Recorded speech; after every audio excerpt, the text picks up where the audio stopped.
First rule when you set out to make a small, cheap car is to try not make it look like a small, cheap car. On that front, I think Mazda's off to a pretty darn good start. Let's drive this 2014 Mazda 3 5-door S Grand Touring and check the tech. Now, the first thing I love about this Mazda 3 is the look and the quality of the cabin materials. This is kind of Audi-esque on a much better budget. Nice looking understated trim. This is the new Mazda look. It's tack-centric, a little digital speedo in the corner, and everything else is pushed out as a periphery. Now, of course, the next thing that grabs your eye is this. This is an all-new look and feel for them. It's the now in vogue in the industry toaster slot tablet-style head unit screen. You've got apps, your media, luckily all in one place. Thank you, Mazda. No one else seems to do that. Communication, navigation, and your overall settings.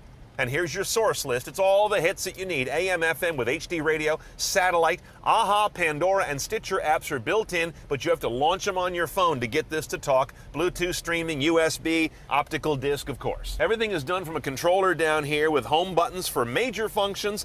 Little Audi-like volume knob to the right. Unfortunately, it's kind of surrounded by other knobs. It's really kind of hard to operate. I wish they'd make it taller or wider or something. When you're driving, you see the speed limit show up here in the left corner of the screen. That's really good. And if you exceed the speed limit, it turns red and yellow to remind you. That's something very cool. I don't think I've seen that before. Navigation entry is pretty easily done via the controller or via the voice button over here. Unfortunately, when you hit the voice button, you don't get really clear prompts on the screen what you can or should say. On the other hand, you can enter the destination as one blurb from street number to state without having to go bucket by bucket. That's commendable.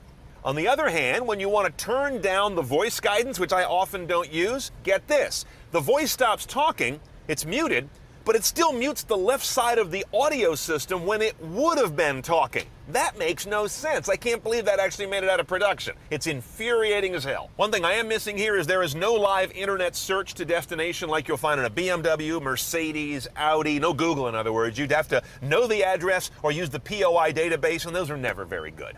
And as you're going to start to notice here, there are an incredible number of settings I haven't seen on most other cars. That spooks the average driver. I'm not a big fan of things like calling focus of the HUD calibration. Just call it focus.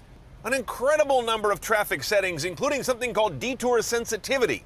I do this for a living and I have no idea what that is. Traffic is forked in two sessions. There's online traffic, which requires a Wi-Fi hotspot device hooked up to the car.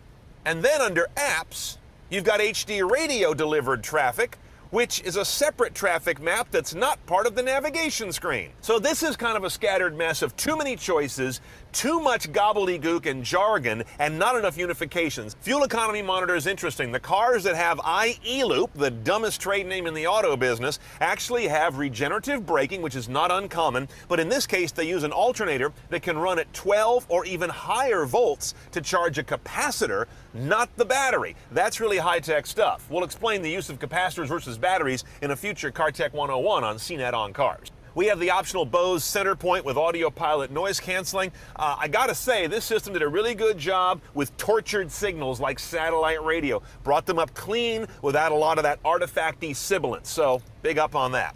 Now, you may have noticed we've got a little projection screen that winks up off the dash when you start the car, and there's sort of a blue electrofluorescent camera under there, giving us a pretty rudimentary display. The problem we had was the thing is very uneven. Sometimes it works, sometimes it doesn't. Sometimes the height control actually does something, sometimes it doesn't. And sometimes the image just goes up and out, and I couldn't get it back.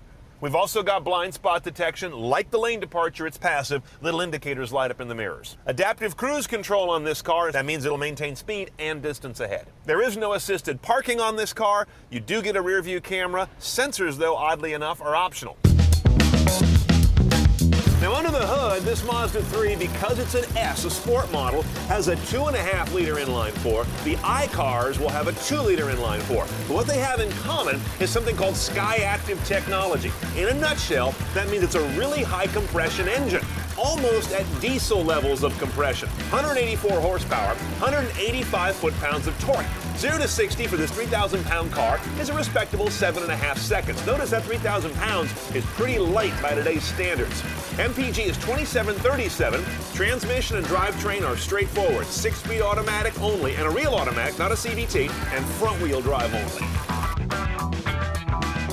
The thing feels like it's put together like a drum. There's not a rattle in the car, and I'm on a crappy waterfront road right now, so that's saying something.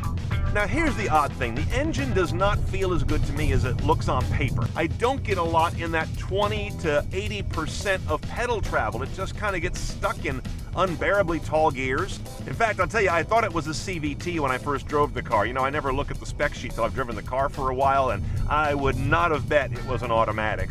The head-up display is kind of badly positioned because it puts the data, the text that's on it, right over the arm of the wiper, which is a busy background, and it's not my favorite positioning for a HUD. It's actually kind of out of my line of sight. I think you could put that stuff in the dash and it would be just as good. Okay, let's price our Mazda 3. This is pretty much top of the line loaded. So we're looking at $27,300 for an S 2.5 liter Grand Touring trim that brings in nav and a bunch of other tech. Then on top of that, we're going to add $2,600 for the Grand Touring Tech package. That adds the iE-Loop capacitor-based regeneration system, kind of high-tech stuff. Lane departure warning, blind spot warning, adaptive cruise control. Other options include rear sensors, oddly enough, are a la carte at $450, and remote start is $575. You're a little over $30,000 for this guy loaded up. And the cabin tech, as I showed you, is kind of getting out in front of its skis and definitely has some bugs that need to be worked out. Overall, though, they've got a serious contender in the sector.